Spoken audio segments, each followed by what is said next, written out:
ईद उल फितर का दिन मिलने मिलाने में गुजर गया। अब रात होते ही शहरियों ने कराची में फूड स्ट्रीट्स का रुख किया है। बर्न्स रोड की मशहूर फूड स्ट्रीट का अहवाल जानते हैं डॉनिस के रिपोर्टर इमरान हफीज से। इमरान, बताइएगा, फिर खूब इंसाफ किया जा रहा है खानों के साथ? आज ईद उल फितर का पहला रोज़ है और मैं इस वक्त जो है कराची की सबसे पुरानी और मारूफ फूड स्ट्रीट बर्न्स रोड पर मौजूद हूँ।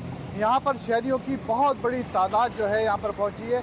शहरी जो है वो दिन भर जो है वो उन्होंने जो है वो नमाज ईद अदायगी के बाद जो है घर पर कुछ जो है घर स्पेंड किया। उसके बाद रिश्तेदारों से मुलाकात करने के बाद जो है वो बच्चों की फरमाइश पर इन्हें मुख्तलिफ़ कराची के तफरीही मकामात पर लेकर गए और वहाँ से फारिग होने के बाद जो है वो कराची की फूड स्ट्रीटों का रुख किया है। यहाँ पर देख सकते हैं आपके बड़ी तादाद में शहरी है। मैं अपने कैमरामैन साजिद से कहूँगा थोड़ा सा अगर क्लोज करके यहाँ पर तादाद दिखाई जाए कि यहाँ पर कितनी बड़ी तादाद जो है वो यहाँ पर जो है बच्चों के साथ अपनी यहाँ पर फैमिलीज आई हुई हैं और यहाँ पर अपने मनपसंद खाने पकवान जो है यहाँ पर डिशेज जो हैं वो खाई जा रही हैं मनपसंद रेस्टोरेंट्स के ऊपर। और उसके बाद जो है यहाँ पर मुख्तलिफ यहाँ पर जो आइसक्रीम पॉलर्स हैं, स्पॉट्स हैं, वहाँ पर जो है वो बच्चों को आइसक्रीम और मुख्तलिफ जो है मीठी अशिया वो यहाँ पर जो है खिलाया जाएगा। जी।